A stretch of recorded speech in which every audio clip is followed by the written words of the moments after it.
Hey everybody, it's Esther Goldberg, and it's time once again for That's Estertainment. Oh my gosh, I am so excited.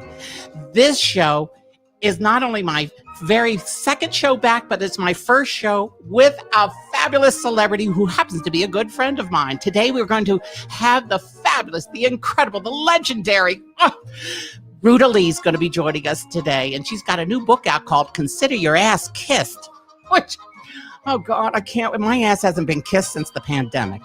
But anyway, let's bring this down here. There we are. Hi, everybody. How you doing? Oh, we're going to have so much fun.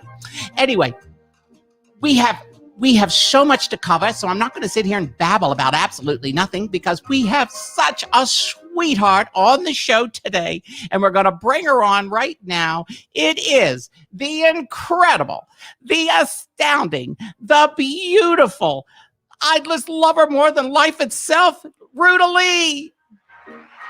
Woo! What a greeting. Oh, my goodness. My darling Mrs. Goldberg, may I, because we are such good friends, refer to you as Esther rather than Mrs. Goldberg? And I'll refer to you as Ruta instead of Miss Lee. Precisely. We are best friends, and I think the world should know about that. There isn't anything we can't say to each other, is there, darling? Absolutely. You know, there's a famous video of the two of us that is hysterical. That people, I had it on YouTube, and people play it over and over again. Do you remember this? Do you remember this scene? No, I don't. Remind me. Okay, here we go. Oh, tramp. Oh, and she calls me a tramp every year. Slut tramp. She calls me a slut tramp. Okay, you have to hear what happened. What happened? Okay, you're not going to believe this. When I got here, they had this little millennial intern who had no idea who any of us were. And she thought I was you. I started getting cocktails. I'm going, excuse me, why are you giving me all of this? She goes, well, aren't you Ruta Lee?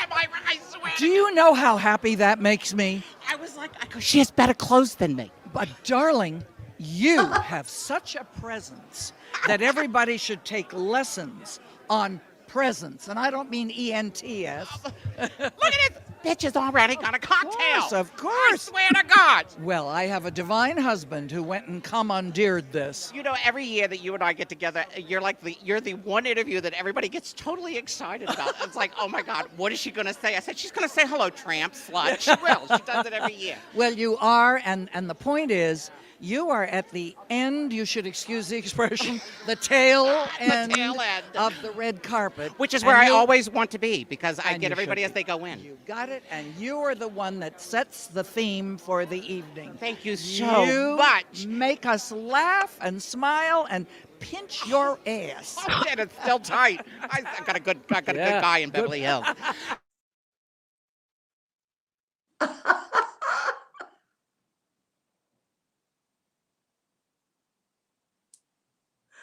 I love it. I love it. I love it.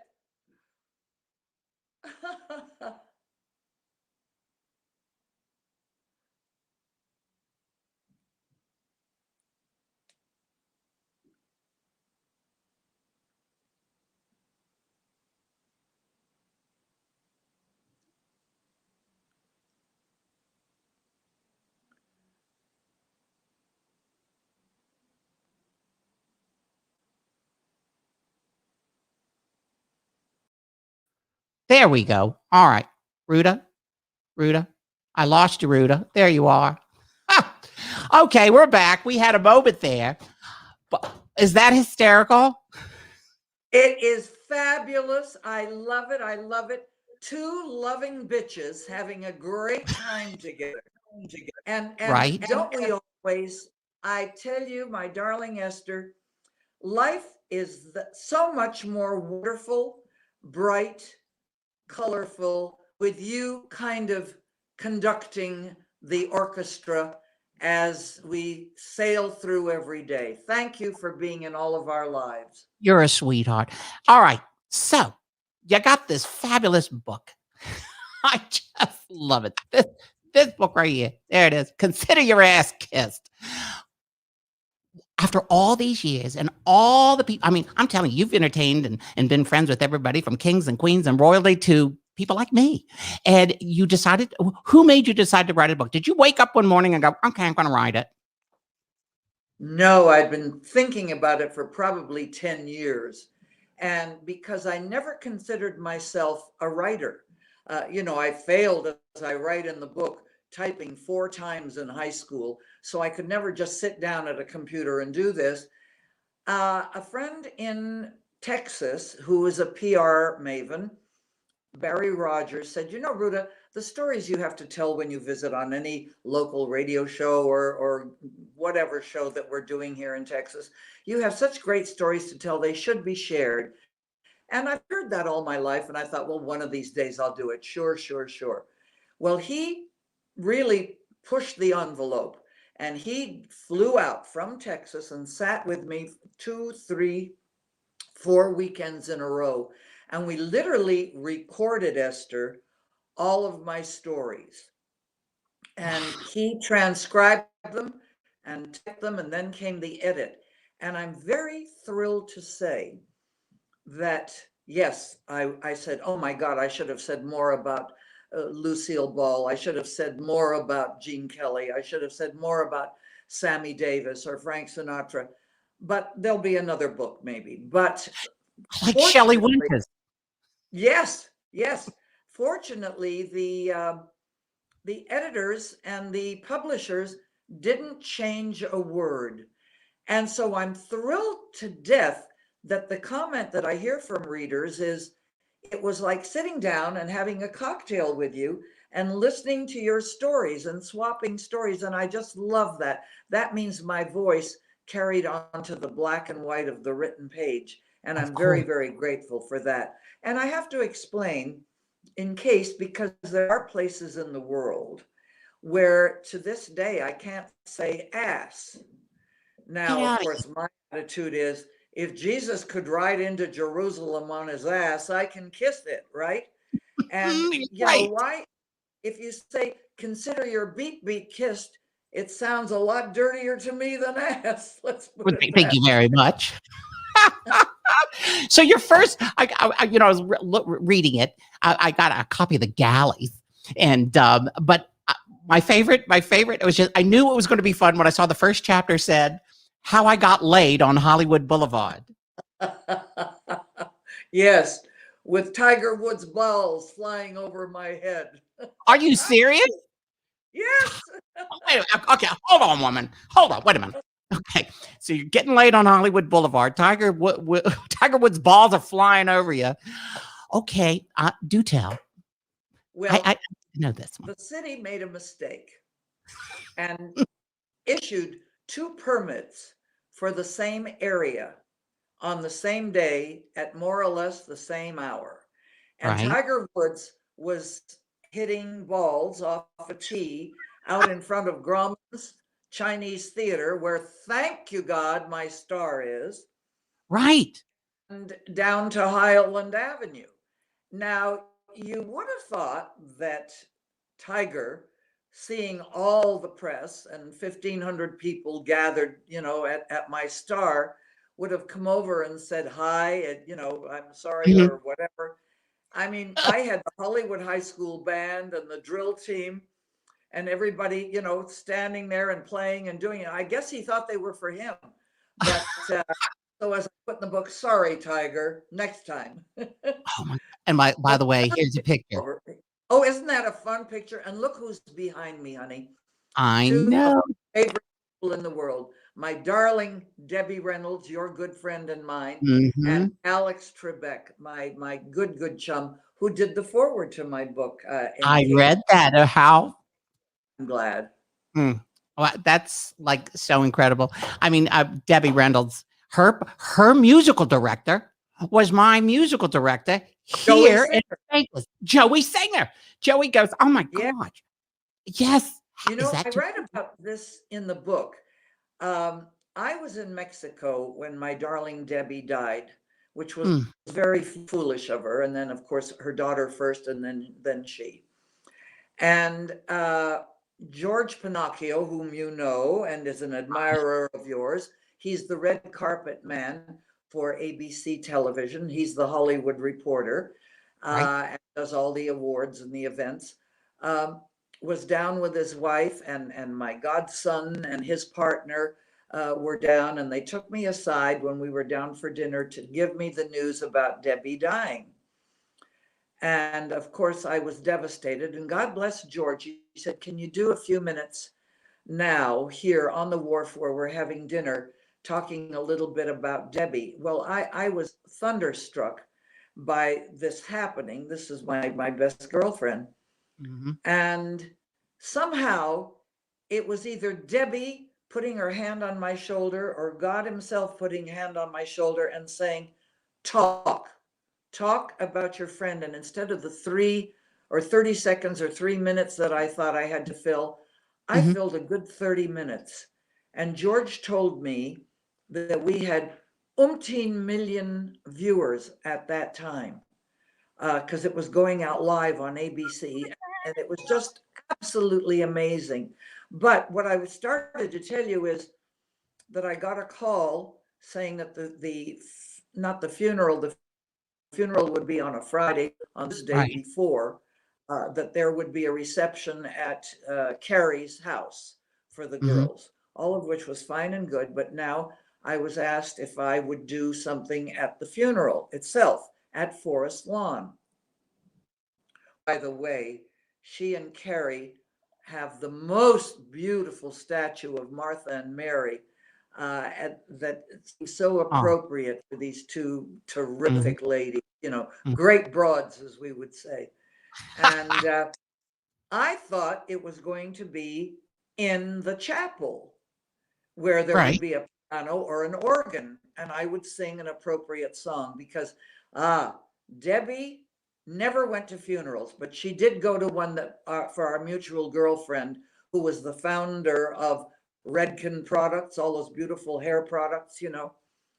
And when I sang and did the stuff for our friend Paula Kent Meehan, Debbie pulled me aside after the funeral and said, "Ruta, if and when the time comes for me, I want you to promise me that you will do exactly what you did here for me."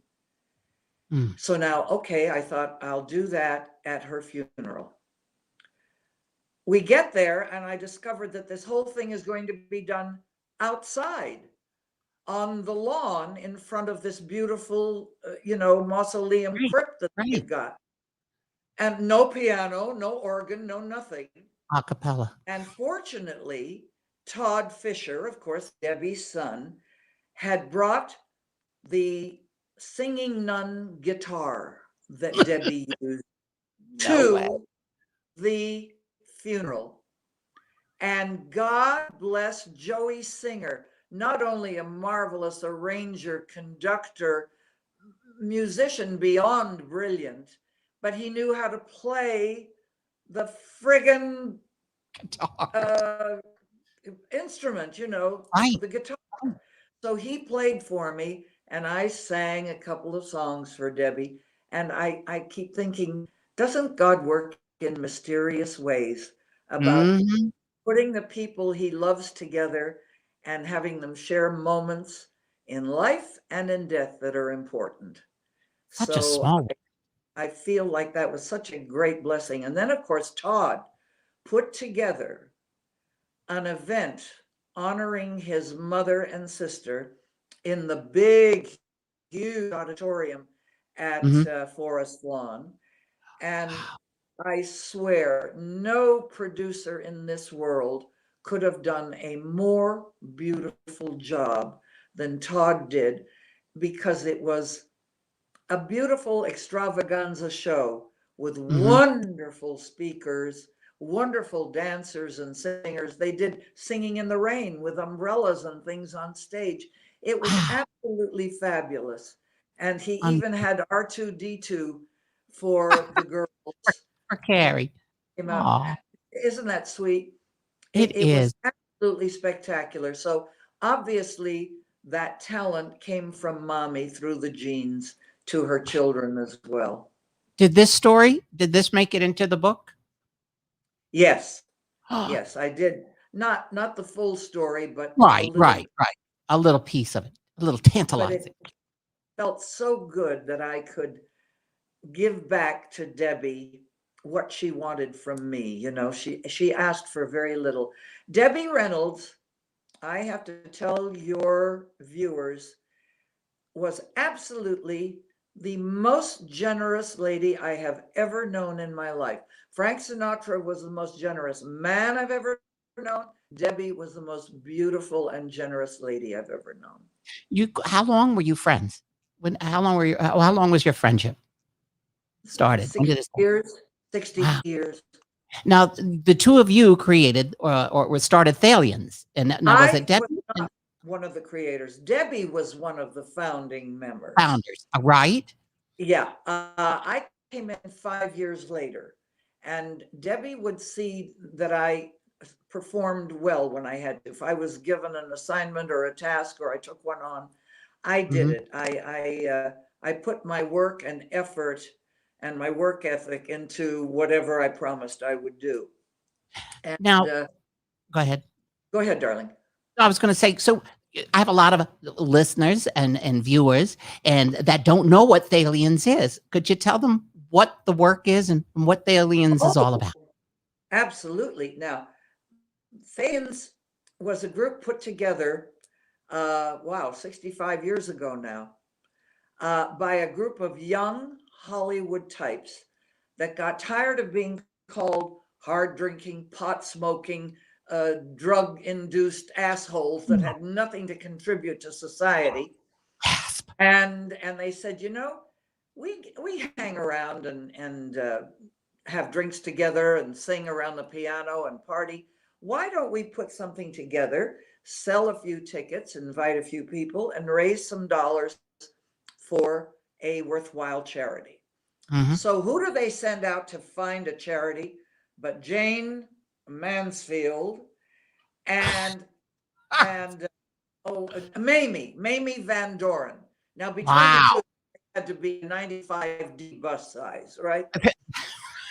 And they Brought a came back new to the next meeting and they said, well, all the good diseases have been taken. So we have a doctor that deals with emotionally disturbed children. right. And he described that as a rotting apple in a barrel. And unless you Mhm. take out the rotten apple and fix it, it will infect not just the barrel, but the entire community in this case. And so Amazing. that's how the Thalians became the sponsors of emotionally disturbed children. And 18 years later, we built the first building that went into the Cedar Sinai complex, which Right. you know, the I know. huge edifice Yes, here in Los Angeles. And we built the Thalians Mental Health Center. I know exactly And where it is. Right there. exactly, we dealt with everything when it came to mental health from pediatric through geriatric care. And I can't begin to tell you, darling Esther, how wonderful it was to have somebody walk up to me or Debbie and myself in a restaurant or at the grocery store or whatever Mhm. and say, you have no idea of how your clinic changed the life of my child, my parent, my brother, my wife. You know, it could be anything. That was reward in itself, you know, for the hard work we put in.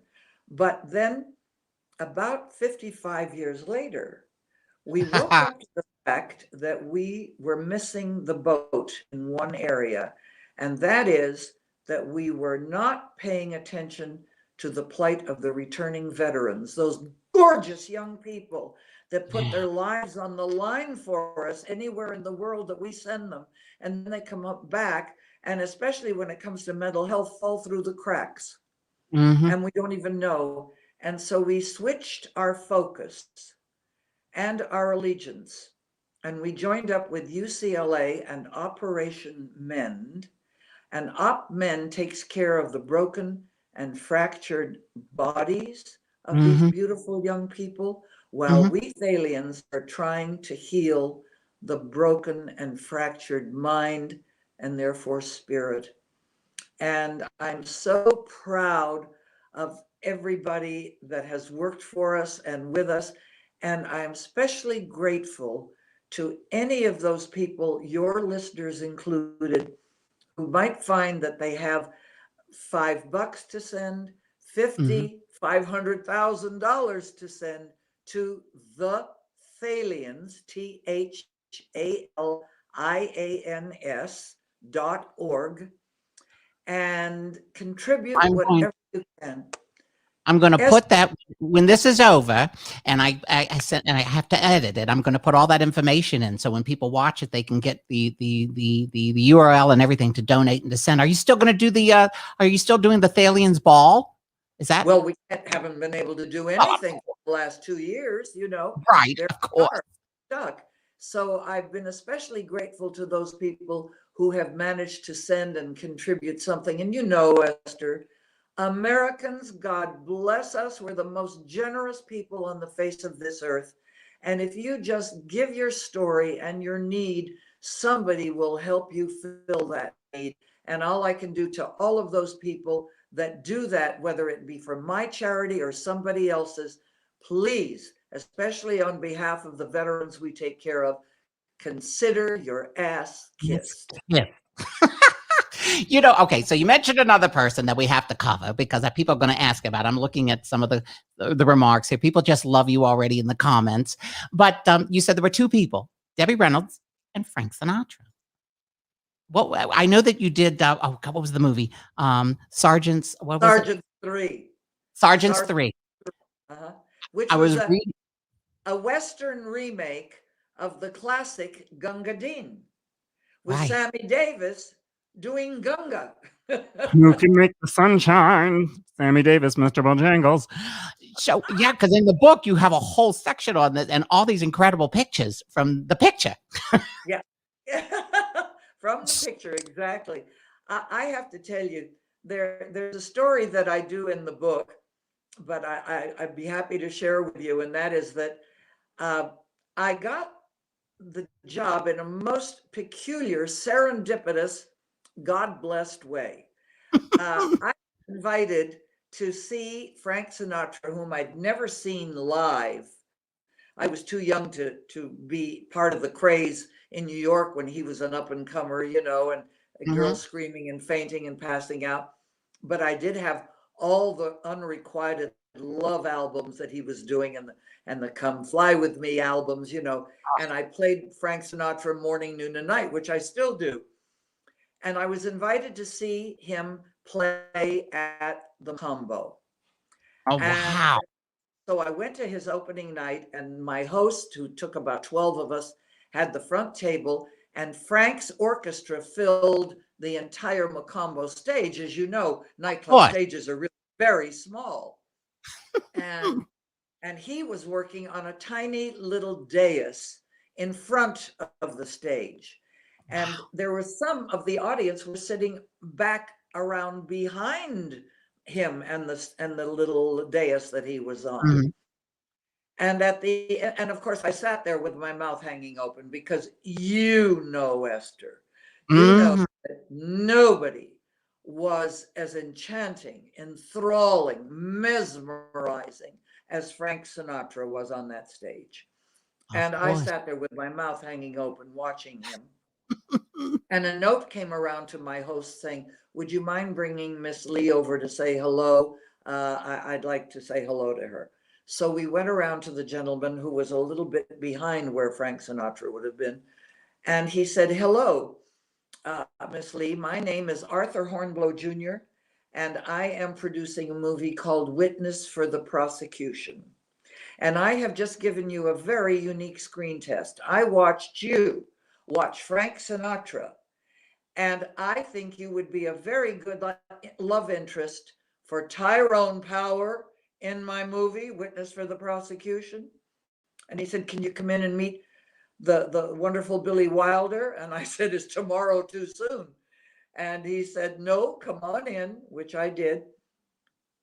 Marlena Dietrich took one look at me on the film, being blonde, and she said, "No, Nick Nine, forget it. She's blonde." I became a brunette overnight. I became a brunette. That's how I do Witness for the Prosecution. Now, fade out, fade in. If anybody knows anything about Frank Sinatra, it's that he loved nothing more than staying home, doing a lovely big dinner for all of his friends at the house, Italian usually, and running a new film. And what are they running that night? But Witness for the Prosecution. And Frank says to his partner at the time, thank God, very good friend of mine, Howard Koch, you know, I've been watching this Ruta Lee chick on a lot of television, and I think she'd kind of be good in one of our upcoming movies. What do you think? And Howie said, oh, wow, you picked one of my absolute favorites.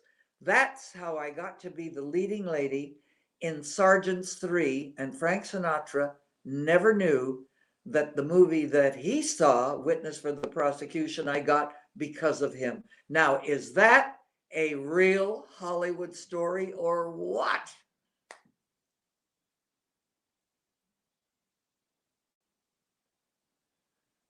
Are you there, Essie?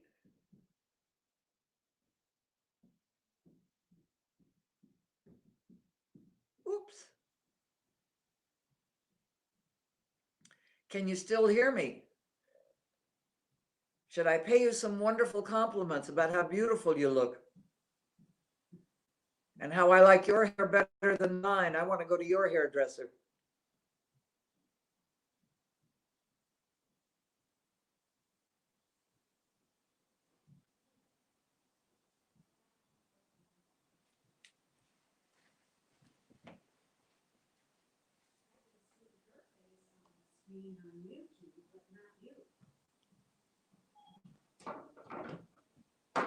It's screwed up at his end, I think.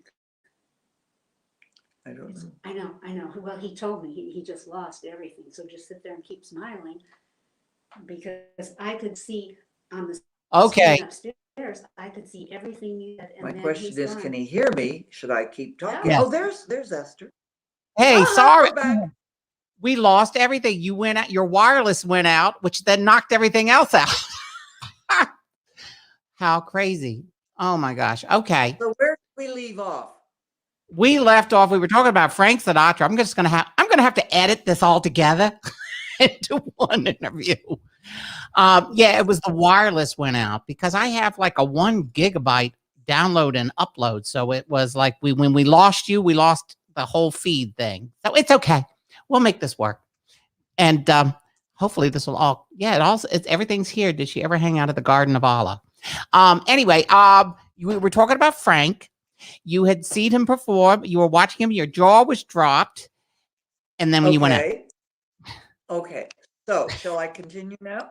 I would love to. I'm so sorry. So as I'm sitting there gaping at this marvelous performer, a note comes to the table and that asks my host to bring me over to say hello to this gentleman and his wife. Mm-hmm. And he is sitting slightly behind where Frank Sinatra was performing. And when I walked over, he said, Miss Lee, my name is Arthur Hornblow Jr., and I am producing a film called Witness for the Prosecution. And I have just given you a most unique screen test. I watched you watch Frank Sinatra, and I think you would make a very good love interest for Tyro Power, woo, woo, woo, in my movie. Right. Will you please and meet Billy Wilder? And I said, is tomorrow too soon? And he said, please come in. So I did. They put me on film, Billy Wilder did. And Marlene Dietrich took one look and said, Nick Nine, forget it. She's blonde. I became a brunette overnight. Fade out, fade in, after I do Witness for the Prosecution. Mm-hmm. Frank Sinatra, if anybody knows about him, loved nothing more than having friends into his home for dinner, usually a big Italian affair, and running a new movie. Mm. And what movie are they running that night? Witness for the Prosecution. Get out of here. He's sitting there. He says to Howie Koch, who is a good friend of mine that I've worked for many times, and his then partner, You know, I've been watching this Ruta Lee chick and a lot of television stuff. What do you think we put her in an upcoming movie? That's how I got to be the leading lady to Frank Sinatra, Dean Martin, Sammy Davis, Peter Lawford, the Crosby Boys, Joey Bishop in Sergeants 3. And Frank Sinatra never knew that he had been responsible for my getting the movie that got me the second job with him. Now, is that a Hollywood story or what? That's a Hollywood story. Yeah. How are you on time, love? Because I realized we lost a few minutes here. We fine? We got a few more minutes? Oh, sure. Because I want to, there's so much. I lost when everything went out for some reason. I had the clip of you as Diana in the scene, the witness for the prosecution with you and Marlena Dietrich. Oh. You walk in. I had it right here and I can't find it. Hold on. Let me see if I can grab it. But I had put it up. I was going to surprise you with it because I thought people would get a kick out of that, Hold on. Let me see if I can find it right here. Here it is. Hold on. Let me see if I can bring it up. God, I hope I don't lose it. Okay, here. This is the scene. Let's see if we can make this work. Here it goes. Nice young lady I met in the gallery during the trial. Oh, Oh, Len, they've been trying to keep me away from you. It's had me nearly crazy. Leonard, who's this girl? I'm not this girl. I'm his girl. Tell her, Len. Leonard, is this the girl who was with you in the travel bureau? The girl you said you hardly knew, didn't even know her name? That's right. That's who I am, and I know all about you. You're not his wife, never have been. You're years older than he is. We've been going together for months, and we're going away on one of those cruises, just like they said in court. Tell her yourself, Len. Yes, Len. Tell me yourself. All right, Diana, come along. You can't, Leonard. Not after what I've done. I won't let you. Don't be silly. I saved your life getting you out of Germany. You saved mine getting me out of this mess, so we're even. It's all over now. Don't, Leonard. Don't leave me. Don't, Leonard, don't! Pull yourself together. They'll have you up here for perjury. Well, don't make it worse, or they'll try you as an accessory. Unbelievable. Is that the coolest? I had that lined up for you, so I thought you'd get a kick out of it. I love it. I love it. I love it. Ty Power was one of the loveliest men. And the one that was really absolutely perfection with me was Charles Lawton. And nobody expected that. In fact, I write about it in the book that I think everybody will be very interested in reading. Oh, really? Oh, gosh. This is so exciting. I had no idea. My nephew, Michael, actually played Leonard Vole in Witness for the Prosecution in the stage production. It's like so weird how you are connected through so many weird ways, kind of like, from Debbie to this. I don't know. I don't get it. And I had a few clips lined up, and I was just so upset because I had the great scene with you and Lucy and Milton Berle. Have you, that was such a happy moment in my life. I'll tell you, Lucy brought me so much joy in my life. Another redhead, Esther, another redhead. You all bring joy into our lives. And I know it's as natural as the day is long, of course. Yes, it is. But there was so much that I associate with Lucy over a long span of years, that one way or another, she touched my life. And I will be eternally grateful. And I'm also eternally grateful to little Lucy when her mother died, for collecting a lot of Lucy's silk scarves. You remember that she used to wear all those bandanas and things, right? And giving me a batch of them. And every time I put one on, I think about that friend. I met her by accident on the Merv Griffin show. I was with a friend of mine, Mel Tillis, who was hosting the Merv Griffin show at the old center there on Sunset, on like Sunset and Vine. Remember that old studio there? And I remember I was sitting in there. I was sitting in the green room, and Lucille Ball was a guest on the show that day. And then all of a sudden, I'm sitting in the green room by myself, nobody, and in walks Lucille Ball. And I was like, "What?" She goes, "Hi, I'm Lucy." And I'm like, I wasn't expecting. And then she goes, "Do you know where Mel and them are at?" I go, "They're out on the out there doing the sound check." "Oh, thank you. And who are you?" And I just sat there. I was just, and then she invited us all to play backgammon. Oh, yes, yes. Well, I used to go to her house along with, her protege, Carol Cook, who is still one of the funnest, dearest ladies in the world. Right. And her husband, Tom Troop, and with Annette. Carol Burnett and the Gaudiers, Dick Gaudier and his wife, Barbara Stewart. And we played charades, which was her favorite for a very long time. And then she got enamored of backgammon, and she lost me because I didn't play backgammon. But Speaking of Dick Gaudier, I was looking up some stuff this morning, and you played a nun on the Flying Nun in an episode. Well, you really weren't a nun; you were a con artist. As anybody has ever seen on a nun. Let's put it that way. I died. And I was trying to get the clip, but it was weird. I couldn't get the clip, but I thought it was hilarious. You were very funny in that. It was just great. Great fun to do. And what's lovely is that Sally Field, whom I just admire so and love, was very kind and was one of our honorees at the Thalians one year. And not only was she a lovely and gracious honoree, she also did a wonderful promo video for the Thalians, like a 10-minute video that we use again and again and again. And I'm grateful to her always. And another thing that I saw that's in the book that's wonderful, that is so wonderful, and it just touched my heart, was your babushka, your grandmother. You took her on the Tonight Show with Johnny Carson. Yes, well, they had followed the story of for 12 years, I'd been trying to get my grandmother. Get the book. It's an incredible story. Yeah, Siberia. And then when she was, after 15 years there, permitted to go back to Lithuania, I kept trying to get her out there and kept getting niet, no from every Soviet authority that I could not get her out.